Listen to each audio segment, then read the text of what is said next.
My name is Harry Wall, and I'm a board member of TOLI, the Olga Lengyel Institute for Holocaust Studies and Human Rights. Welcome to our webinar. This is the first in a series of public programs that we're doing. TOLI's mission is to provide teachers with professional training in Holocaust education so they can apply its lessons to the classroom and community. TOLI seminars take place across the US, from Mississippi to Montana, with a flagship program in New York. We also have teacher seminars in 10 European countries, and to date, over 3,000 educators have taken part in TOLI seminars. At a time when knowledge of the Holocaust is fading, anti-Semitism, racism, and intolerance are on the rise, TOLI's programs provide an essential resource. Our motto, never again, begins in the classroom. It's one we take very much to heart. Today's program is The Surge of Extremism, online and in the community. The attack on the nation's capital by violent extremists may have been the most notorious hate-inspired event, but certainly not the only one in recent years. In 2004, the Pulse nightclub in Orlando, a gay bar where 50 young people were murdered in a horrendous hate crime. 2018, Pittsburgh, 11 Jewish worshipers gunned down in a synagogue by a far-right fanatic. And 2017, Charlottesville, the violent white supremacist rally, all part of a very disturbing trend. We have two experts today to talk about these issues, and we'll also be taking questions via the chat box from the audience. Deborah Lauter is the executive director of the New York City Office for the Prevention of Hate Crimes. I've known Deborah for many years, formerly at the Anti-Defamation League, ADL, where she was a senior vice president. There, she oversaw training and education programs, as well as held the position of ADL's National Civil Rights Director.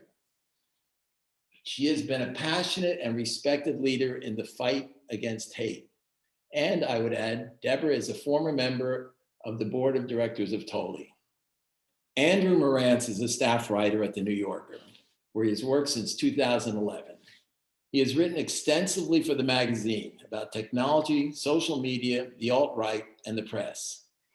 Andrew is the author of Antisocial, Online Extremists, Techno-Utopians, and the Hijacking of the American Conversation. The book is fascinating, and I would add a very troubling account of how social media platforms have enabled extremists to go from the margins to the mainstream. In researching it, Andrew not only waded through a torrent of neo-fascist blogs and posts, but he also embedded himself within this culture.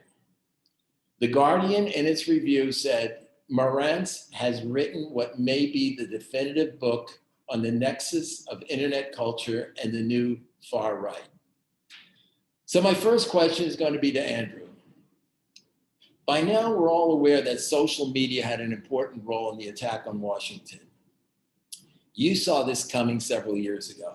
In fact, in your preface, you wrote, "This is a book of how the unthinkable becomes the thinkable," end quote. Andrew, how did we get from there to here? Who are the alt-right? How did they become so influential? And if you would share a bit of your own personal journey into this alternative universe. Andrew. Yeah, certainly. Thanks for having me, and thanks to everyone for Zooming today, whatever time zone you're in. So yeah, it's true. I was writing about how the unthinkable becomes thinkable, and I think with something like the attack on the Capitol, just as an example, I think it's important to hold the ways in which this sort of thing is unthinkable, kind of at the same time that we recognize, right, just what a precedent there is for something like this happening. There have been multiple race riots in American history. There have been multiple outlashes against the basic functions of democracy in American history. There's a way of reading American history that sees this as kind of the norm rather than the exception. So, you know, you ask about the term alt-right. The term is contentious, and most people, including me, hesitate to use it these days, in part because it is constantly shifting and people mean different things when they say it. Some people mean hardcore, overt anti-Semitism and white supremacy. And some of the proponents mean that when they say it. Other people mean just a kind of, energetic alternative to the traditional neoconservative tradition. And so given how the participants themselves kind of misunderstand each other, I sometimes find it more confusing than useful. I think that what we can say is that bigotry was not invented in the internet age, right? Misogyny, racism, anti-Semitism, none of these were invented not only in the internet age, but even in the American age, right? These things all predate the founding of this country. But, and again, they were in many ways constitutive of the founding of this country. So I don't want us to exotify this stuff too much because I think that can tend to let us off the hook. What I do think is useful is to talk about the scope and speed of the distribution of these ideas and really the memes rather than the ideas. So the meme is a concept that comes from the biologist, the evolutionary biologist Richard Dawkins, discussing how cultural units can be transmitted through society. And of course, the prevailing metaphor is the virus, how ideas go viral. We're less comfortable with viral metaphors these days, I think, but they're still apt. And so that was originally what motivated me to explore this stuff. You asked me about my journey into this stuff. It was around 2014, 2015 when I started looking around and seeing, in a really basic, sort of obvious seeming sense, okay, if the internet has changed everything about the way we think and the way we live, the way we read, the way we behave, the way we communicate, the way we shop, the way we feel, there's no reason logically to think that it won't affect our belief system, our ideology, our politics. There were people who were accepting that at the time and sort of thinking and writing about that at the time. But the general cultural sense, and it's almost hard to imagine, but remember, if you will, those few years ago, just how kind of broadly accepted it was that social media was kind of, liberating human expression and changing the world for the better. And the idea that social media had a dark side that could be anything approaching, of equal weight and import to its upside was really not talked about very broadly. And yet I looked at that sort of, set of sort of logical syllogisms. And then I looked at what was happening in the world, and especially what was happening in June 2015, when a guy came down the escalator who offered very little to the national discourse, in my opinion, other than the ability to get attention and to have his preferred memes propagate from the fringes to the mainstream. And I looked at those two things happening in combination, and I thought, A, this guy is probably going to be president, and B, that's going to be really bad.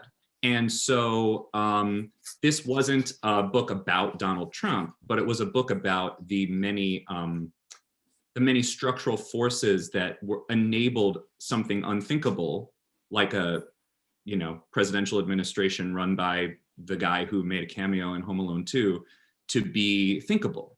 And the reason that that was thinkable had a lot to do with the history of American racism and misogyny and economic collapse and populism and the decline of the white working class and a million other factors we can name. But I think it centrally also had to do with the rise and dominance of social media and the collapse of traditional media and the resulting informational collapse and informational crisis that I think we reached around the middle of the previous decade that has led us to this point.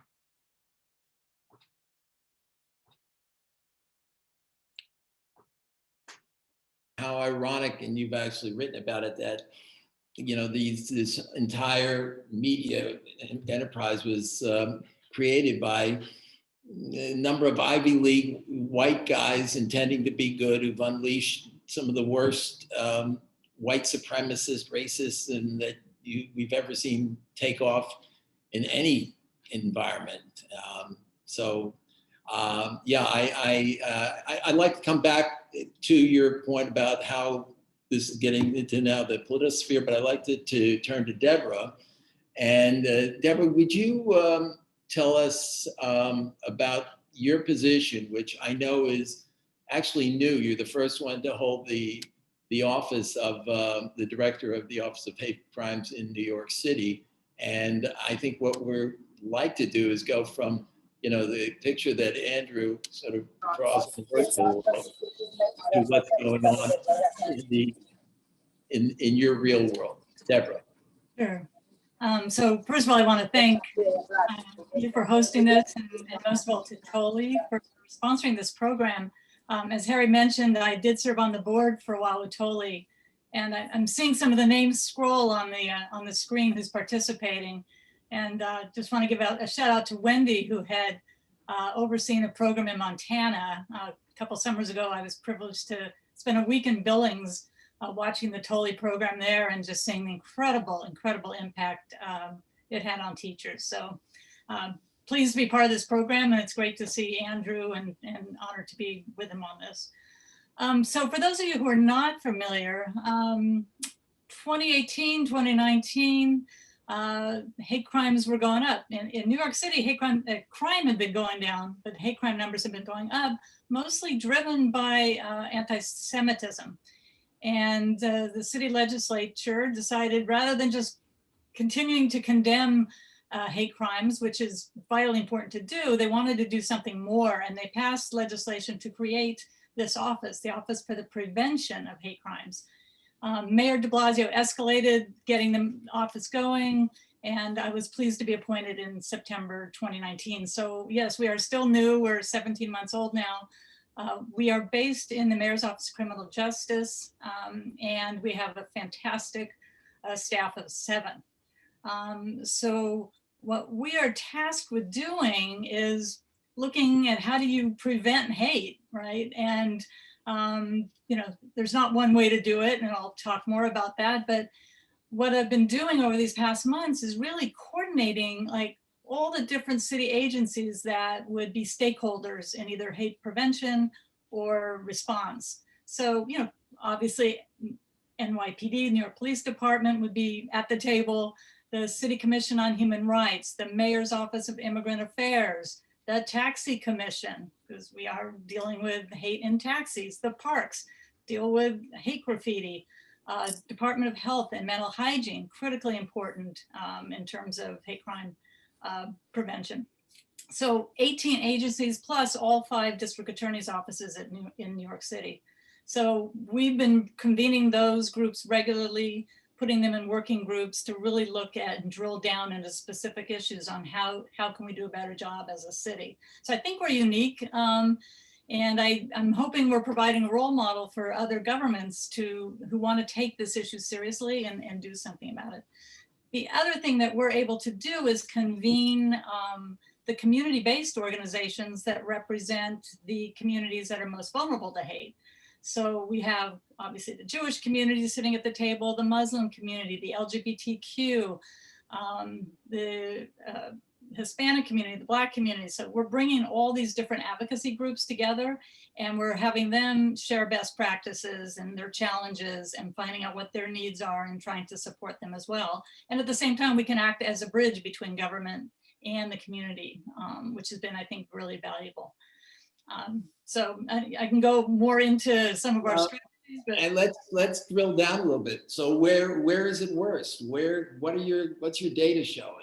So the data is really interesting because, you know, as I said, the office was open because the numbers were going up in 2019. At that point, in 2019, there were over 400 hate crimes. Of those, the highest percentage, as I said, were anti-Semitic, 58%. And so that's what drove a lot of the alarm in the Jewish community. Interestingly, though, when you looked at what kinds of hate crimes those were, over 75% of those, I think it was 76% in 2019, were actually vandalism. They were swastikas, and those drove those numbers to a high degree. The next numbers, and I'm just talking about 2019 now, I'll touch on last year in a second. The next group would be LGBTQ, and that represented, I think, 14% of the overall totals. And then the next group would be the Black community. Those are generally the three. Nationally, the numbers are very different. Black community is usually the most targeted in terms of hate crime numbers. And Jews are highest within the religion category, but it's usually Black, LGBTQ, and then religion. So 2020 comes around, we get the COVID-19 hits, and people are not on the street, they're not in the subways, and the numbers plummeted drastically. So hate crimes in New York City went down 37% last year. So I wish our office could take credit, but we believe it was really because of lack of interaction on the street. And the numbers still, the anti-Jewish ones still dominated. It was, I think, 40, 1 foot at a time. This one first. One foot at a time. if there are people talking, I can talk over them. Over there. 43% of last year's hate crimes were still anti-Semitic, and then followed again by LGBTQ at 16%, and then Black at 14%. But what happened last year is that hate crimes against the Asian community went way up. So in 2019, there was only one. In 2020, there was 30 recorded. So that became a big focus of our office. And we're still concerned these numbers are still happening. The Asian community is on high level of, I would say, fear nationally, because there's been some very high profile issues, incidents, both in San Francisco, Los Angeles, where there's high. So that's where, you know, we're doing a lot of focus on how we can support the community there.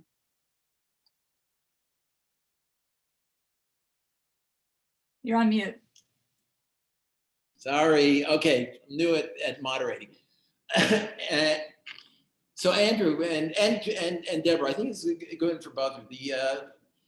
Maybe not coincidentally, certainly after the change of administration, for the first time, the U.S. government, I believe it was the Office of Homeland Security, issued a notice, a warning about the priority terrorism threat coming from the ultra-right.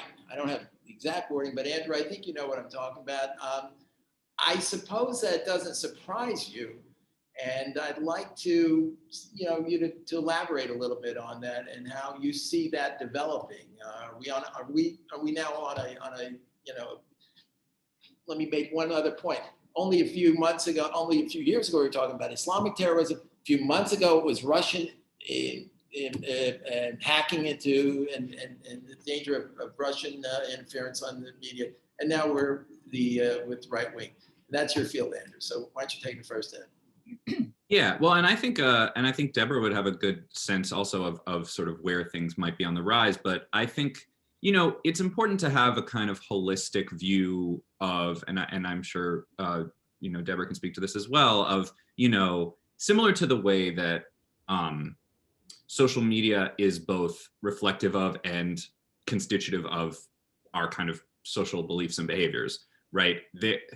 The unthinkable becoming thinkable doesn't start when somebody takes an action like spray painting a swastika or, assaulting someone, right? And so I worry sometimes that it's obviously important to attach to quantifiable metrics, right? This is how we measure things. This is how we understand things. But I worry sometimes when people will say, like, oh, well, you must have been paying attention to this after Charlottesville because then someone died.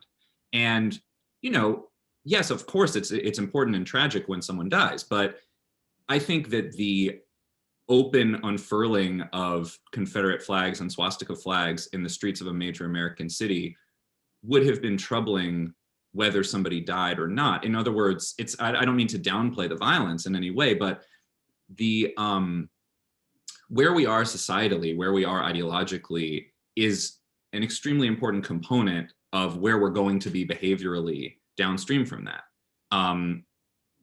Andrew Breitbart, who shows up prominently in my book, used to say politics is downstream from culture. And part of what he meant by that is that if you can generate a certain type of culture that's constitutive of the actions that you want. I'm really saying constitutive a lot today. I don't know, I must be like reliving my college experience or something, but if you can set up the conditions that allow people to behave, that give them permission to behave in a certain way, it makes those behaviors more likely. You know, I noticed recently, you were mentioning the Capitol, I noticed that one of the few, if only, things that got near unanimous consent in the Senate during the impeachment trial was that we should reward Officer Eugene Goodman for his heroism on January 6th, right? Who could possibly object to that?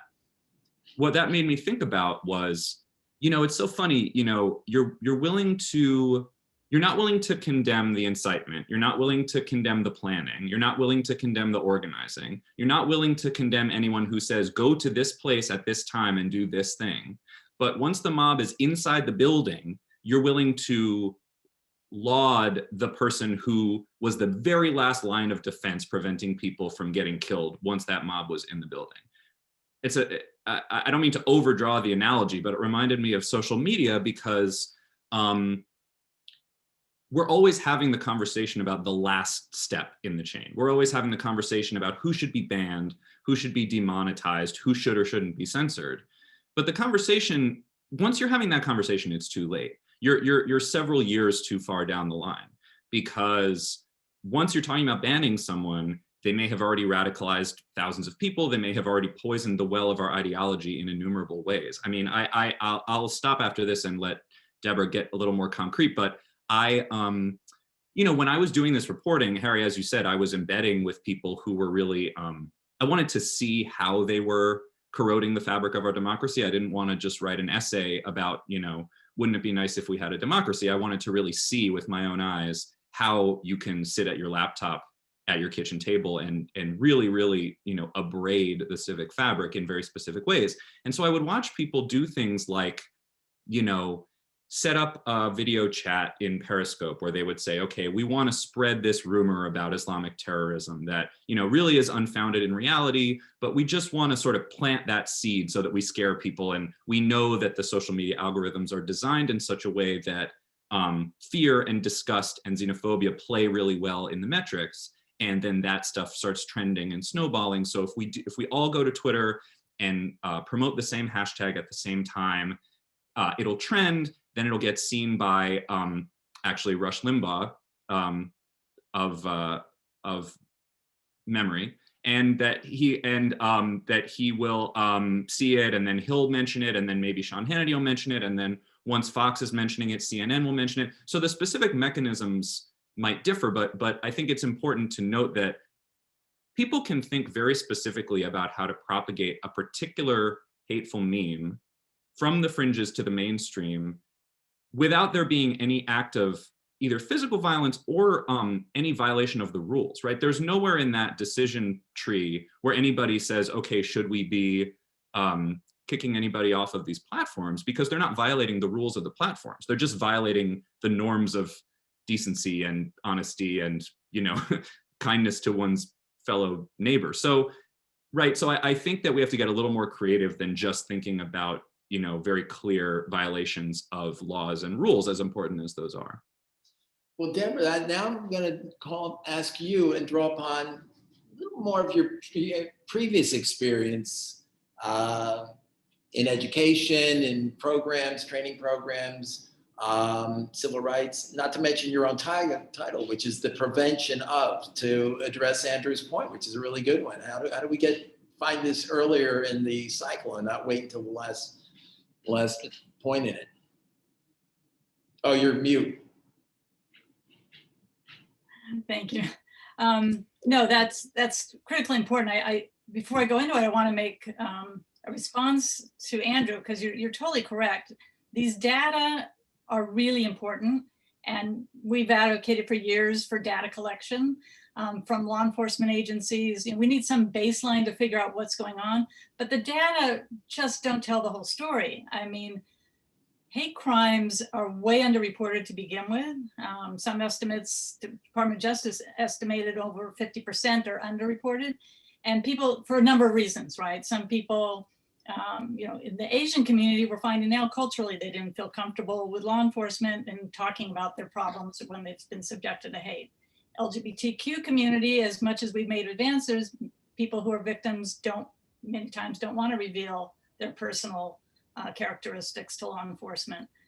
Some immigrants are afraid to report because they're afraid they could get deported, which is not true. We never ask immigration status here. So there's a number of reasons why people underreport, and then there are a number of reasons why law enforcement underreport. So you're right, just looking at numbers, while they become a responsive measure for politicians and others to do things and create offices, the Office of Prevention of Hate Crime. I mean, for me, that's a great outcome because it does help us get at some of these root issues, right? So, in the work that I did in anti-bias education, we'd always say, nobody's born hating. Hate is learned, it can be unlearned. I think the challenge for us now is you're looking at these people, whether they're the ones that showed up at the Capitol or the ones that are, joining QAnon and engaging in stuff. These are not uneducated people. All these educators we have participating today, they were sitting in your classrooms. I mean, what was it that they didn't learn or didn't embrace? And so I think we need to get a better handle on what kind of skills do people need? We've always talked about, empathy, getting kids to understand, to respect themselves, and then get the skill to respect the other, to have empathy, to understand bias issues. Now I think we need to give a lot more attention on analytic skills for figuring out what is true and what's not, what's misinformation, what's disinformation, which is the intentional putting out of false information. Do they have the skills to, when they're looking at the internet, to understand what's real and what not, and to parse it? So I think it's right. How do you get into that rabbit hole of adopting false information as truth, and how do we get people now out of that? And that's, I think, the big challenge that this country is going to face, because what we've seen, when I was dealing with extremism issues at the ADL, they were the fringe, and we knew it was important to keep an eye on them and make sure that it never got into the mainstream. But now that it's in the mainstream, how do you, put the genie back in the bottle, or rather, probably, how do you put the lid back on the sewer? Right? It's like we need to get a grasp on this. Well, sorry, Dave. Yeah. Good. Thank you. I see both of you can see the questions, right, Andrew? Well, I'm going to pick up on one. I don't know if you can. There's one here from Robert Trebor, and it's his point is, he says the battle is not between ideologies, but between the sane and insane QAnon. And his point is, before his last point is, how do we fight insanity? Andrew, let me, both of you take a report just issued by the conservative organization called the American Enterprise Institute finds that 4 out of 10 Republicans like, or very much like, QAnon theories. Now that's from the AEI. They also mentioned a few Democrats, but that seems to underscore the point just made by Robert Trebor. How do you distinguish now if 4 out of 10 in what was, very respected political party buy into this? How do we get that genie back in the bottle? Yeah, I'm also seeing some people saying that it's that ignorance is not the main problem, which I think is a very good point. Everyone that I embedded with for the book was not someone you would expect, right? It's never the proverbial, 15-year-old in his basement in a hoodie or whatever. Many people that I was with in this movement, or this sort of broad, loose congregation of sort of semi-movements, or whatever you want to call it, many of them were LGBT, many of them were Jewish, many of them were women, many of them were people of color. All of the ones I focused on were not ignorant and not stupid. It's a very nice, comforting fiction that we can tell ourselves that, everyone is just sort of a rube who's been taken in by, the sort of scourge of this fog of ignorance, and that we can sort of wait for the fog to lift. And I think that's a comforting fantasy. The people that I focused on were very motivated and very canny about disseminating the information they wanted to disseminate. Now, sometimes that was for opportunism or for profit. Sometimes it was the case that there was a real ideological conversion. And I go into actually a lot of real detail about how this happens in individual cases, because I think it's an important nexus of structural societal factors and individual factors. And I think both are at play in every case. I mean, you know, one of the guys I spent a lot of time with grew up in, you know, Maplewood and Montclair, New Jersey. His parents, you know, were his dad was a professor who taught Beowulf. He, you know, went to very progressive multi-ethnic schools. He was active at his Unitarian church, and through a series of, you know, that it's like a 90-page, you know, sort of odyssey. So I won't take you through the whole thing, but basically there's a kind of ideological conversion that happens through podcasts and blogs, and also through books and, you know, human relationships, that ends up with him being essentially a neo-Nazi who is in Charlottesville speaking, you know, into a megaphone, introducing David Duke. And this is someone who was married to a Jewish woman at the time. So I think that it's not, and then, you know, sort of there are a lot of things that happen after that I can go into. But the point being, you know, none of the sort of cases I go into is a random one, right? It's not sort of, can you believe that this, you know, freakish thing happened? These are representative of the fact that there's a real kind of informational battle happening that isn't, it's not random. It isn't just that, you know, if you provide the one piece of missing information, the scales will fall from someone's eyes.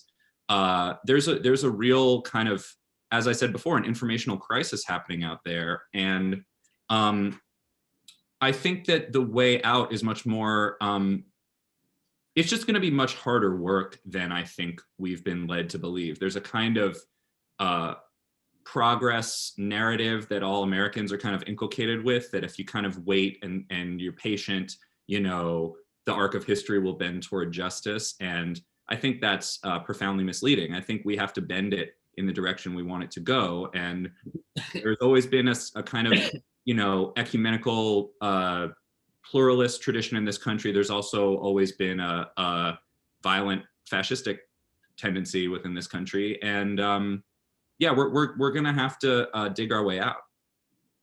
And to your question about QAnon specifically, I think there's many things to say, but one thing we can say is that it's not a question of logical debunking and fact checking and just making sure that, you know, PolitiFact gets on the case or whatever. I mean, not to pick on anyone, I think that's a great service, but, you know, we're not going to fact check our way out of a problem like QAnon.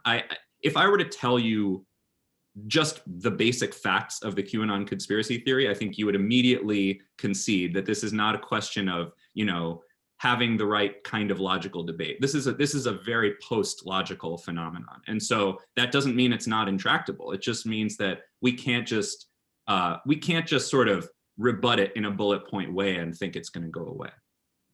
I can't use my Jewish laser to attack it from outer space. In fairness, it was just a Rothschild laser, so there's a lot of plausible deniability. Right. But Yeah. you know, we can laugh at that, but that's the problem with the big lie. I mean, we've been here before, and what we need to do is look at what got us out of, you know, having people stand up to that kind of lie. People in positions of responsibility and power that need to rebut it and need to do something. We just haven't seen enough of that either. So. Well, that's one. I mean, we both, Deborah, we've come out of a background where, you know, there's a multifaceted approach to this. Civil activism is one, advocacy is another. Education, which is really goes to the heart of Tolley's mission, is a third. In fact, I see a point raised by our chairman, David Field, is saying that the best vaccine against the disease of hatred is education, which Tolley provides to its teacher. I wish there was a vaccine. We've said that but I do think there's as so many others, is a burden on our education system. And if it wasn't taxed enough, now that, how do you deal with, and well, we don't have a teacher on here, but how do you deal with, kids coming in with, having been online, Andrew, and reading some conspiracy theory and popping it out in classroom? Yeah, I talk to educators about this a fair amount, and so I think it's a double-edged thing, right? On the one hand, as I was saying before, this is not a problem of ignorance in the sense that once you expose someone to the truth, they suddenly are converted, right? It's not that. I think all educators know it's not that easy, right? On the other hand, there are specific sort of talking points and kind of funnel points that can get people further and further down what is called the libertarian to alt-right pipeline. This is, I mean, again, when you're dealing with these people, they're well-practiced recruiters, right? It's not, if you go into a Scientology center, for example, which I've done many times because I'm just, every time I walk by one, I go in and check it out. And they never start with the stuff you find at the end of Dianetics, right? That's not the approach. The approach is, are you feeling stressed out? Do you want to, sit down and talk to someone, right? There's a funnel approach to all sorts of kind of fringe ideologies. And so the point being that there are, however, things that I saw again and again that were sort of weak points in what could be considered someone's education that have to do with specific talking points that are difficult for normal people to address, right? So the one main fault line, but within the alt-right, was called the JQ, right? That was their abbreviation for the Jewish question. And there are different forms of the Jewish question. There's the weaker versions and stronger versions. It's very hard, for obvious reasons, for people in widespread society, normal, polite society, to talk about the Jewish question because it's, an extremely loaded thing. So if you're a normal person, like this woman I spent a lot of time talking to, who grew up in New Jersey and then moved to Florida, and again, very kind of multi-ethnic sort of friendships and all that stuff. But when she had people around her who started raising things like, why are there so many Jews in Hollywood? And, very, very specific, why did the immigration quota system change so drastically in 1965? She had never heard those things before. She wasn't, to use the term people are using, inoculated against those things. And I think there are ways to prepare people, not with kind of pre-scripted talking points, or not with, my kind of, mainstream liberal agenda taught me to say this when you said this to me. There are ways to make it so that it's not just say no, I'm not a chicken, you're a turkey, that kind of stuff, but to make it more responsive, and actually to say, okay, the reason that nobody has addressed this in polite society is the following. It's not, a conspiracy. There's a kind of set of historical conditions that have led to where we are today. That's a challenge, right? It's not as simple as, if you Google the following words, the following bumper sticker shows up. It actually takes time and one-to-one personal investment. Deborah, do you want to weigh in on that? Yeah, I mean, I know we're focusing a lot on education, and I totally agree that's one of the keys, but what I've said in the context of the work I'm doing is that there's not one way that we're going to fix all this, right? So our strategic approach has been clearly education, particularly with youth, and what can happen in a classroom. The second is in community relations, right? That what we're seeing is that there's not been enough. And New York's obviously one of the most, if not the most diverse city in the world, getting people to really know each other, respect each other, and to understand each other's pain.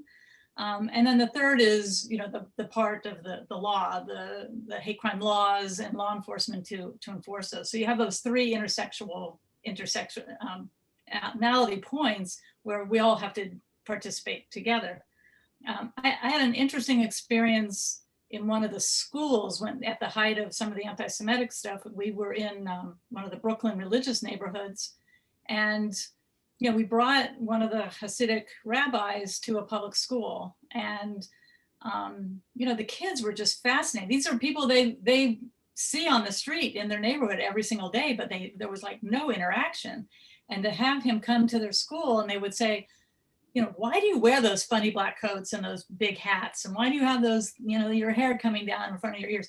And just to have the rabbi just simply explain his religion and customs was a huge step. And at the same time, I will tell you that from him to hear from these kids, I would say the majority were from Dominican Republic families. There was one girl who talked about a volunteer in their school who had been a survivor, who was a Holocaust survivor, and she became very close to her. And when the survivor passed, she told the rabbi that she took on the survivor's name to honor her. I mean, in my lifetime, I was like verklempt. The rabbi had never, to him, he could not believe that these kids understood. So, just those simple interactions that I think we can foster are going to be critically important. At the same time, I was in another high school out in Brooklyn, and we were talking about anti-Semitism. We gave them all the, resource sheets to talk about the Holocaust and put things in context. And the kids said, you teach us math and science and, all the staples, but you don't really spend enough time talking about respect. I said, yeah, right. This is what we need. I love hearing this. And then another girl raised her hand. She goes, oh, give me a break. She said, I can learn all that stuff in school, and I'm going to go back home, and you want to hear what's coming out of my parents' mouth?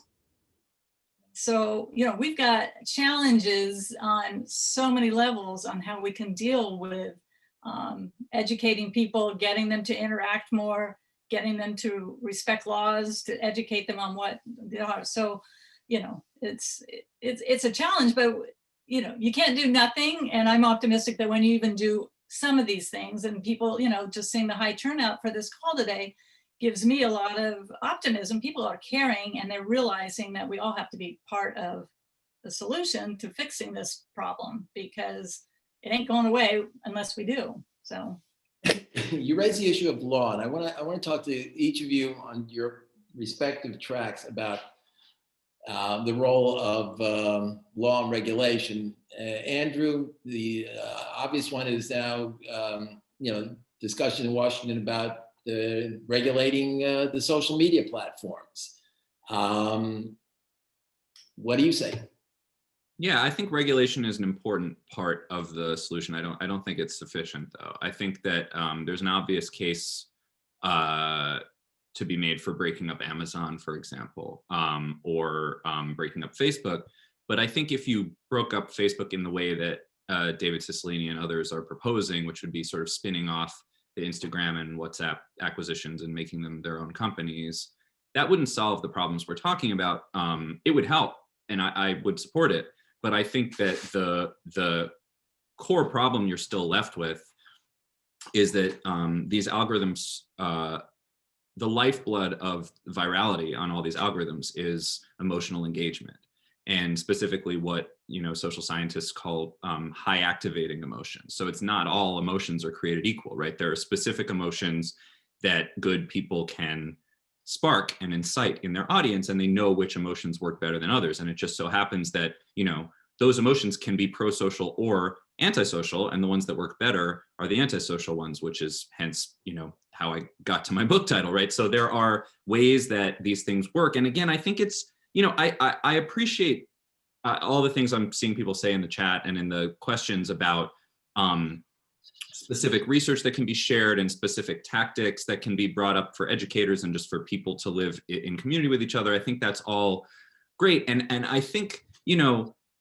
look, this is sort of this, I'm biased, right? I do things the way I do them because I believe that there's a reason for it, but I wouldn't have spun this stuff out in sort of pages and pages of detail if I didn't think that the texture and the specifics mattered, right? I think that there's a way that we can lose the trees for the forest in a way. If we simplify to say, the problem is lack of empathy, or the problem is lack of education, or the problem is this, or the problem is that, and we don't go so far as to know what it sounds like when these people lay out their propaganda, or what it sounds like when somebody is being sucked into the beginning of the funnel, or what echoes this has with what the founders of this country said, and what people are picking up on in, you know, foundational literature that we might not be recognizing.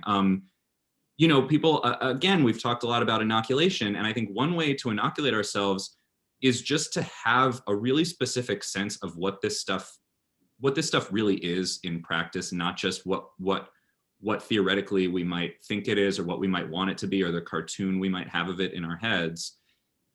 Because one of the ways that this stuff is able to thrive is that it doesn't sound like the cartoon version that people have in their head. So a lot of the people that I spoke to, you know, they would go to one of these YouTube channels or something, and they would say, well, it's not a frothing lunatic who's saying, I hate these people and I hate that people. In fact, they didn't mention the word hate once, and they didn't say, they just said that, you know, they were sticking up for themselves and they wanted to protect, you know, themselves and their families. Or, you know, there are endless sort of specific examples of how this stuff propagates that I think could be dealt with more forthrightly and more effectively if we just knew more about specifically what we were dealing with.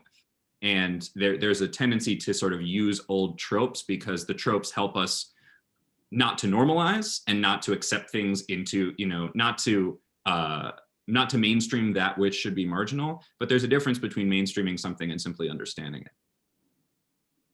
Deborah, and what about your, you know, having worked for many years in the civil rights movement, we're at that again, that line between free speech and incitement. You're very much professionally involved in the issue of incitement. In fact, I'd like to know what a hate crime is, and I'd also like to know if we should have more legislation focusing on that particular sector for the moment that might help deter hate crimes. Yeah. Right. So hate crimes are bias crimes. They're message crimes in which the perpetrator selects somebody based on their personal characteristics, and they're usually defined by law. So about 11 characteristics: religion, gender identity, race, you know, the ones that are typically seen as immutable, disabilities. In most places, almost all, hate crime laws, and this gets very confusing for people, hate crime laws don't operate independently. They are penalty enhancement statutes. So for a hate crime to happen, there has to be an underlying crime, right? And then this penalty is attached to it, because what it's saying is that we believe there's something very different about a hate crime, that it impacts the individual in a very personal, deep way that other crimes don't, and they impact the community. So, you know, obviously I referenced earlier the Asian community right now. Every time there's an incident that happens either on a subway platform or in San Francisco, the Asian community gets, you know, really frightened, just as the Jewish community did and still does whenever there's an anti-Semitic incident. So that's what hate crime laws basically are there. They're, I think, incredibly important because it does send a signal that we respect the diversity that makes up this country, and that we are there to protect them. So that's what's at the core of the laws. Yeah. Okay, we have a few more minutes, about 10 more minutes. Excuse me, I wanted to come back actually to both of you, but Andrew, a prominent thesis in your book is that this whole media ecosystem was created with the intention, without having any filters.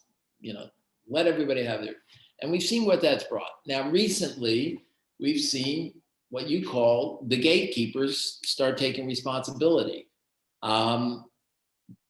Facebook has banned Holocaust denial on its platforms. I would add parenthetically, a lot of Holocaust organizations, education organizations and centers are caught up in that algorithm. And you see now Trump has been banned on Twitter and Facebook, and so has QAnon. Is that where you wanted to go when you wrote your book a few years ago? You think there is the right approach?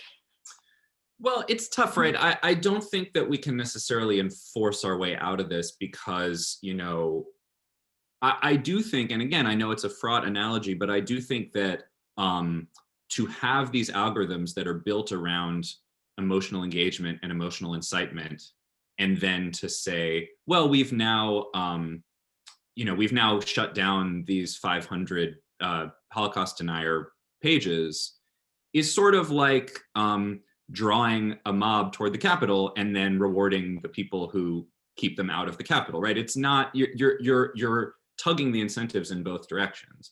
So I don't think that there's a tweak to the enforcement that can solve this. And I've actually written about why Facebook can't fix itself. There's no, it not only doesn't have the incentive based on its business model, but it's creating the fires that it's then tasking contract workers with putting out. I think that, you know, there is, I don't want to be an apologist for social media. I don't think anyone has ever accused me of being one, but I do think that it's important to remember, you know, on this day of, you know, Rush Limbaugh obituaries and, you know, all the rest of it, that there is an entire ecosystem here that involves traditional media, involves radio, involves TV. And there are some forms that have more gatekeepers and there are some that have fewer. There are immense problems with gatekeeper-based institutions. Gatekeepers can be biased in all kinds of ways. Gatekeepers can be too white, too male, too middle class, too elitist, on and on and on down the list. Not only can, but almost always are. So that's a problem, and I don't think we should wish our way back to some golden age when, you know, Walter Cronkite just sort of descended from the heavens and told us the truth. I don't think we were ever there, and I don't think we'll ever get back there. I think the issue is not substituting theoretical principles for facts on the ground, right? So it's one, you often see this with quote unquote free speech. You know, people will say, well, you can't censor people because free speech, or, you know, you have to let this or that group do what it wants because of free speech. And it's a canard, right? Of course, free speech exists, and of course it should be protected, but it's not a get out of jail free card. It's not a catch-all excuse. The courts have never said it was, and you know, social media is not a First Amendment issue because it's happening in the private sphere. So I just think we have to think a little bit more specifically and more carefully, rather than kind of resting on the laurels of what our kind of preconceived notions would tell us in the absence of specific evidence. Right. Well, and that's where one of the big challenges is, because this is America, right? You have the right to be a bigot. You have the right to hold these ideologies and hate other people or whatever. You just don't have the right to act out on them in a way that's going to harm others. So I thought it was interesting, and I'm sure, Andrew, you saw it, that Facebook has now been taking out these full page ads in papers, saying, you know, it's been 25 years since there was any regulation of the internet, and we think it's about time that it happens. And they're clearly, they know changes are coming, and they're trying to get out front on it. And, you know, I was reading through some of their proposals. You know, it's more, you know, they don't go anywhere near, I think, where they need to go, but, you know, things like they have to have more transparency. They're willing to give more transparency on how they make their decisions and whatnot. So we'll see. But, you know, these are the gatekeepers, but they're also human beings. I mean, in my role at ADL, I spent a lot of time with the internet companies in Silicon Valley early on, to some in, you know, 2008, 2009, and that, and we were convening them and really working with them to come up with best practices. They were so young. I mean, it was, you know, I have very funny experiences because I'd go in with my blazer and my professional, you know, thing. And these people, I was working with the vice president of authenticity, you know, and they were in their yoga clothes. And I can laugh at it, but they had very little, many of them, historical background, right? So if I came in with my big presentations to show them all the hate on the internet that we were seeing on their, you know, sites, and, you know, the Holocaust denial, things like, you know, the Jews killed Christ. And they would sit there and they go, what's wrong with that? You know, they really just, and I just realized they didn't get it. And some of these people were the ones making decisions about what was going to go up and not. So, you know, there's more, I think, as you see some of their employees now become, you know, outraged about things on their platforms and what's allowed and not allowed. Twitter was really the most resistant to having any kinds of terms of service, and they came actually a pretty long way. So it's like almost like these were the kids in this system, and they're growing up and they're realizing, you know, many of them now having kids, and they don't want their kids exposed to some of this stuff that's out there. So yeah, and I actually talked to a lot of these founders in retrospect, sort of reflecting on the time you're talking about early in their development when they didn't really get it, and sort of thinking back and saying, you know, we used to have this kind of reflexive free speech absolutism. You know, I talked to the guys who founded Reddit, and they said, you know, it used to be very clear, you know, laissez-faire, anything goes, free speech above all. And then they sort of went back, and I was actually with them as Charlottesville was happening, and they both have a connection to Charlottesville because they went to UVA, and they were terrified and outraged, and some of them have kids and all the stuff you're saying. And they said, okay, you know, the free speech absolutism era is over. Now we've got to rein it in. And I watched them sit in a room with their hoodies and their, you know, free granola snacks from the, you know, company, you know, fridge and all that stuff. And I just watched them ban Nazis all day long, you know, on their laptops. And it was scary in a way to watch the gatekeeping happen because it's so human and messy and sort of frail. But there's no way, I think the only thing more dangerous than flawed gatekeepers are gatekeepers who won't admit that they're gatekeepers. And for about, you know, a decade and a half, that's what we had. We had the most powerful information brokers in the world just completely denying that they had the power that they very clearly had. And so at least forcing them to reckon with that power is a first step. And it's not going to get us where we need to go, but it's better than being in denial about it. Yeah. It was, I went to a program that the Ford Foundation sponsored several years ago, and Sir Tim Berners-Lee, who is credited with inventing the World Wide Web. Again, it's kind of where you started your presentation earlier, Andrew. He talked about what a great force for social good and everything. And it came to the Q&A, and I got his attention, and I said, did you ever foresee that this World Wide Web could also become a World Wide Web of hate? And his whole face just fell. I mean, he just looked so, and he, you know, he shook his head. He said he did not. And he said, but I feel that it's just a mirror on society. And well, let's hope that you know, society earns a better place than, you know, we've seen in recent weeks. I'd like to I'm going to wrap it up, but try to, you know, finish it on the note that Andrew mentioned earlier, but driving a little bit more positively, emotionally positive themed memes on the on these platforms. I'm a believer that they can be a force for good and for evil, and I've seen it both ways. We all have the question, but it's a very, very, it's so important that both of you, you know, are dealing with this, Andrew, that you've raised this issue. And even I've been immersed in it for many, many years. You know, it was frankly, I don't use the word shock very much, but I was, you know, reading some of that. And this is having seen the conspiracy theories. Deborah, you're one of the people who's been on the front lines for a long time. So but we can't judge what's happening just by the internet stuff, right. Right? So, you know, when I look at, okay, horrified, shocked by the whatever, how many thousand were at the Capitol, but then I'm thinking of just a few months ago during a pandemic, the estimates are there were 15 to 26 million people, emotional people on the streets marching for Black Lives Matter, right? That's where I find a lot of optimism, right? There is definitely a positive also sea change going on in this country of people who want to take, you know, and we got to reinforce it. And I think it's, you know, with people like you and Andrew, and also Tolly, with the work that so many teachers are doing in the classrooms, and they really are in the front line, that I do have a lot of hope and if you will, faith. And so with that, I faith in that the system, I hope, will go on the right course.